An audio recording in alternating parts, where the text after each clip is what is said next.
All right, let's bring on MLB catcher, Olympian, played in the World Baseball Classic, now author Ryan Lavarnway joins the show. You played on 8 big league teams, wore the uniform of 18 other clubs, but here you are with a new book out. Talk to us about how it feels to add this new title.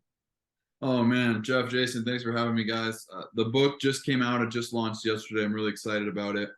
I can't wait for people to get it, and I hope it means something to people as much as it means to me. Let's What was your motivation for doing it? I'll tell you what, I did not set out to write a kid's book. I was sharing my message to adult audiences, and the message is, I did what I loved. I played baseball. I followed my dreams, and I ended up finding a community. Ended up finding somewhere where I felt like I belonged. And I'm giving this talk to adult audiences and sharing the confidence that comes with knowing who you are and knowing where you belong. And I think that's such a universal message. I was mentioning to my rabbi, and he said, this needs to be a kid's book. This needs to be something that's shared with young people at an early impressionable age when, the concept of belonging and faith is still so new, but they have this example of what you've been through, and hopefully it helps a lot of people. So let's take a step back as to how you got to this book. 2016 season was a frustrating one, not your happiest season. 2017, you get chosen for Team Israel after this season, and you find, you're on what they called the Jamaican bobsled team of baseball. You end up finishing sixth, and you said you found the fun in baseball again. Talk to us Yeah. about that experience and how that changed your outlook on the game itself. Yeah, so you're absolutely right. 2016 was the one of the worst years of my life. It was the worst year of my baseball career. I was coming off 5 years in a row with major league service time. I ended up being outright released for the first time, traded, sent down to double A again. And I really just wasn't fell out of love with baseball in general. And then this WBC team turned it all around. There was no worrying about getting called up. There was no worry about a free agent that might sign and get me sent back to the minors. Not worried about getting released or status on the team. We played, we were underdogs, and the only thing that mattered was winning. We're surrounded by 26 guys or 28 guys, however big the roster was. It didn't matter who had 10 years service time. If you were Jason Marquis, it didn't matter if you were a flash in the pan like Ike Davis. It didn't matter if you were Sam Fold on your way to being a GM of a baseball team in 3 years, or if you were me, who felt like I had been overlooked a little bit and up and down, or guys with no service time whatsoever. We were pulling the same rope in the same direction with the same goal, and all that mattered was winning. And baseball was so pure, and it was so fun. And we got to spend all that time together in Korea, in Japan, proving people wrong and proving ourselves right. And it was just so much fun that I can't speak highly enough about that WBC experience. People always talk in baseball about the pinnacle of baseball being making it to the major leagues. But over the last few years, the Olympics and the World Baseball Classic have become more and more important. What is it like to represent a country in both the Olympics? To say, I mean, we introduced you in part as an Olympian. Yeah. What's it like to be an Olympian and then also participate in the World Baseball Classic representing a country? It's pretty cool. It's not something I ever thought I'd get to do because throughout the entirety of my career, baseball wasn't even in the Olympics for all those years. So it was a dream I never dreamt of, right? And the thing about representing Israel versus representing USA, which I was recruited for the USA team and decided to play for Israel instead,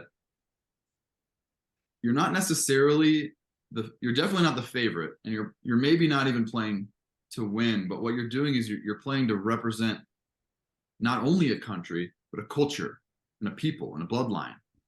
And it's something that's become so important to me as a member of that community is something one of the other Israeli Olympians said to me at the Olympics will always stick with me. It says, in Israel, we're always proud when we punch above our weight because people will always underestimate us, and we're always going to prove them wrong.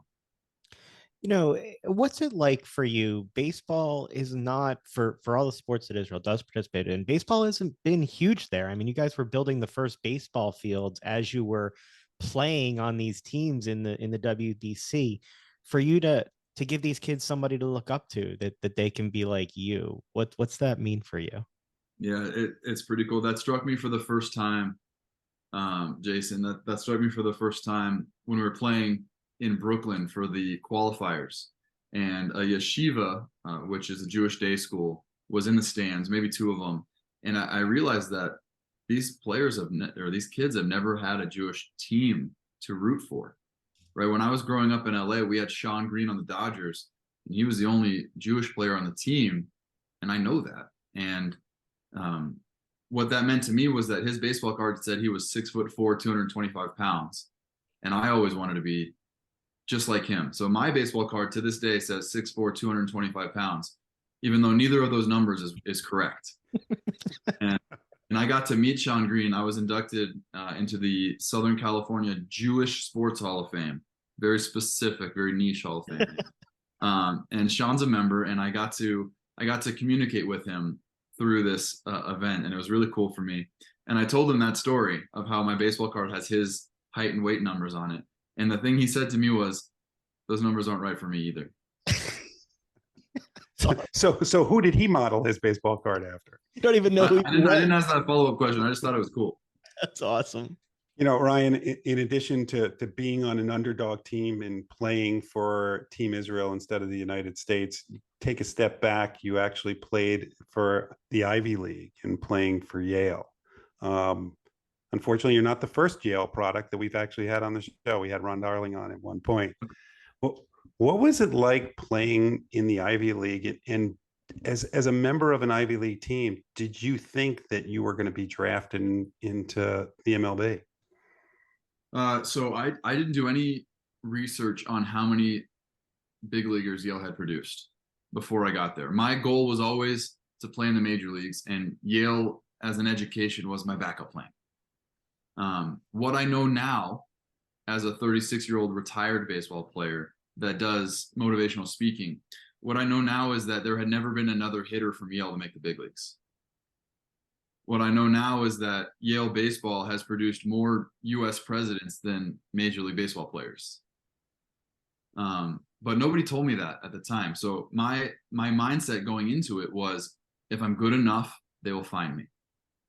And that was my goal. When I played for the 270th ranked D1 team, my goal was be good enough so that they can't miss me. So, okay, you're at Yale, and you're somebody who, you talk about how you're a motivating speaker now. Motivation comes from perseverance. 26 times I saw is how many times you were demoted, sent down, traded, or released. And coming up, you had these questions of why not me, and why not more. Talk about the combination of your own drive to be more than people thought you could be, and that perseverance you had to develop, as you called it, the sixth tool for players. Yeah, no, I think that people are either motivated by the carrot or the stick, right? And for me, it was always the carrot. I was driving towards something. I wasn't afraid of what was coming behind me. I had a goal.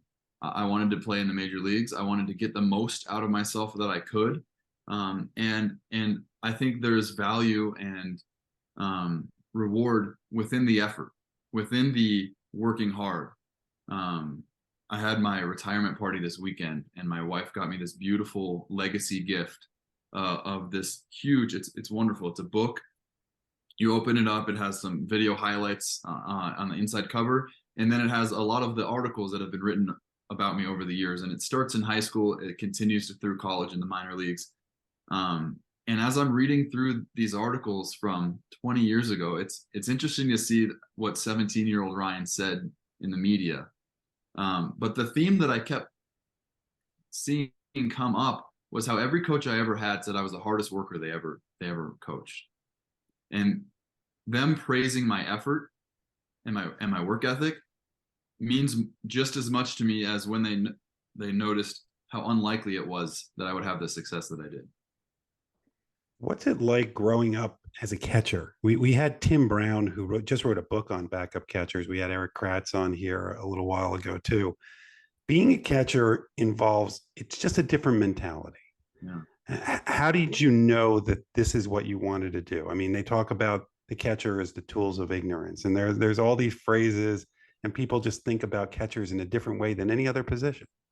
Yeah, it's ironic that it's the tools of ignorance when you need to be the smartest player on the field. Um, I started catching when I was 7 years old, mostly because I was the only player on the team that wasn't afraid to do it. But I continued because I loved being involved in every single play. And I think within the Jason, you mentioned the why not me, the why not more mantras that echo throughout my career. I think there's three levels of leadership that come with it. I think first you need to lead yourself, and then you learn, once you can lead yourself, then you need to learn how to lead the team. And then I think the best teams have people that are really thinking about leading the culture, not just the players. And the catcher has the chance to do all three of those things. You lead yourself, you do the right things, you build good habits, you're ready to perform when the time comes. You lead your teammates, you direct traffic on the field, you call pitches, you guide the pitcher through the game, and then you lead the culture, where it's the energy in the dugout, it's the mindset, it's the conversations, the way that you talk to each other, the way that you encourage each other. And as a catcher, you have the unique opportunity to do all of those things every single day. You see so many catchers who end up managing in the big leagues and throughout organizations, probably for the reasons that you just said. Is that something that you could see yourself doing someday? Peter Kurz has already said that he would welcome you as a coach when your days are over for Team Israel. I saw. You saw the article that came out this morning. Peter Kurz is amazing. I think I would love managing, actually. Right now, I have a 1-year-old daughter, and my priority is not being gone for 8 months that it takes to live through the baseball world. But it's definitely in the back of my mind as a possibility, and I think I would really love it. Jeff and I used to do a minor league show years ago, and we love the stories of what you guys overcome to get there to really chase your dream. Like people don't realize how much you have to go through when you're a minor league ball player. Anything that sticks out, some of those long bus rides, some of the fun back to backs that kind of stick out on the journey that kind of help shape you into the player you were. Oh, I mean, it's different now. They've changed the schedule where minor leagues have every Monday off. But there was points where we had 28 games in 26 days. We had 2 days off in 2 months. I remember in the single A playoffs at one point, we had a 14-hour bus ride to play one game and then turn around and come right back. And the bus got pulled over at 8 in the morning when we were 30 minutes from where we were going. So uh, those memories now looking back are fond memories, but at the time it was not so fun. What was the lesson that you learned from your days in the minor leagues? I think it goes back to leading yourself. It's easy to have excuses.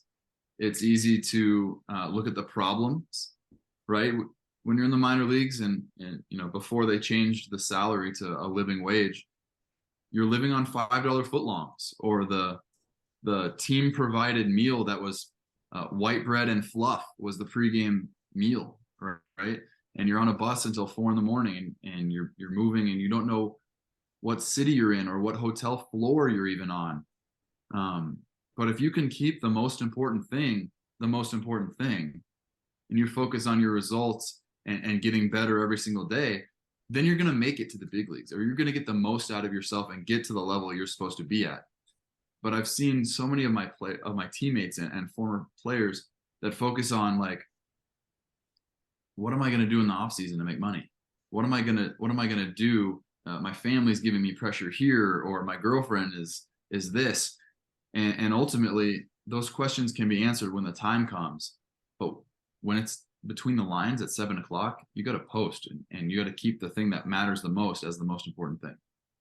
You mentioned going back and reading those stories of your hard work growing up and then that being cited by other coaches, your own comments. You mentioned leading. Now you've been named Team Israel's first captain. Let's take it back to where you go with the book and being there. About the book, you've said that if I had to boil it down, the message is doing what you love and finding somewhere you can feel loved. Just talk about that message that you want to come through from not only the book, but your own journey to get here to be this author now. Yeah.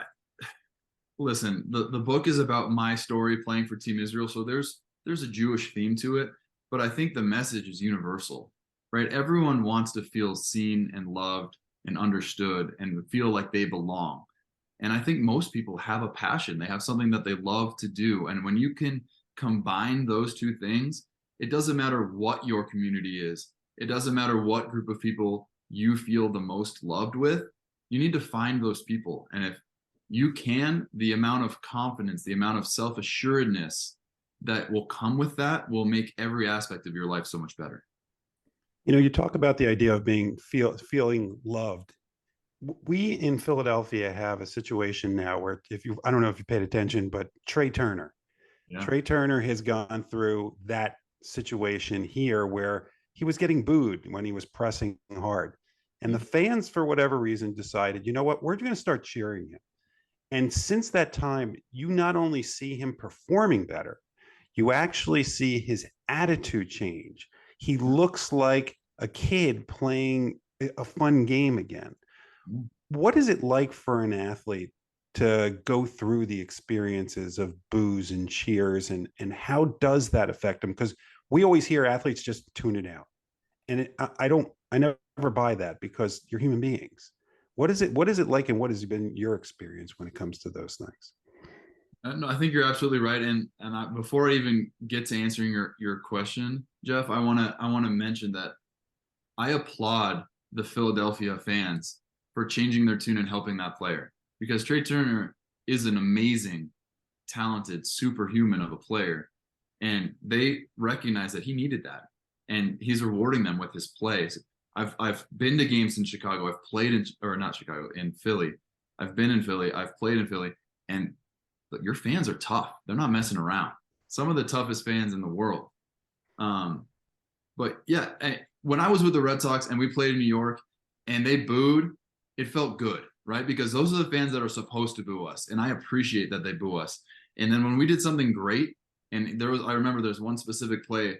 We made a great play, relay from the outfield. I tagged the guy out of the plate. There's probably a collision, and then the sound of silence of 50,000 people shocked into silence. That was powerful. But when you're getting booed by the people that you would hope love you, or by fans that really maybe shouldn't hate you, that wears on you. Like, it's easy to say I tune it out, but it's not real. Go ahead, Yeah, Jeff. Jason. I just wanted to ask, you're somebody who's seen a lot of changes through your time in baseball and got the new rules, speeding up the pace of play, questions about, robo-umps, balls, and strikes. What's your thoughts on how the game has changed this year, and what you see? You talked about how the minors are different. The majors are now different in terms of how the game is played at this point. Yeah, so I think the pitch clock is good for baseball. I think the pitch comm helps with the communication. You have pitchers that want to call games. We could have used it with Clay Buchholz back in the day, because he would shake 15 times every single pitch, and it was a 5-hour game. It was ridiculous.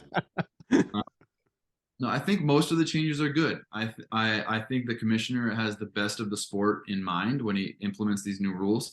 I think there's times when umpires or rule makers need to allow for a little bit of common sense, right? The last thing you want is an inning to end with men on base and because of a pitch clock violation, or late in the game as it starts to get intense. You don't want to see the pitch clock violation affect the entire game. But in general, as long as common sense can be used, I think the rules are good for baseball. Now I think now we know one of the pitchers you didn't enjoy catching. So now I'm gonna ask you, of all the people that you've caught, what is the best experience you ever remember having in the major leagues catching someone? Well, I don't want to bash Clay. I actually really enjoyed catching Clay, minus the shaking every pitch. Clay Buchholz and Bobby Jenks are my two go-to answers for who are the most talented pitchers that you ever faced, because those two men could make the ball move any which direction at will, and it was really impressive. So those two guys. As far as the most enjoyable, I got to be a part of a couple milestones for John Lester in Boston, and that was pretty cool. The book is Baseball and Belonging. Get it today, nonfiction for kids, chronicles the life, athletic career, and how Israel's burgeoning baseball program helped you find your Judaism and helps others belong. Ryan, thanks so much for the time. We look forward to your continued success and hope to get to talk to you again. Thank you, Jeff, Jason. This was awesome. Anytime you guys want me back, I'd be happy to come back and join you guys. Thanks a lot, Ryan.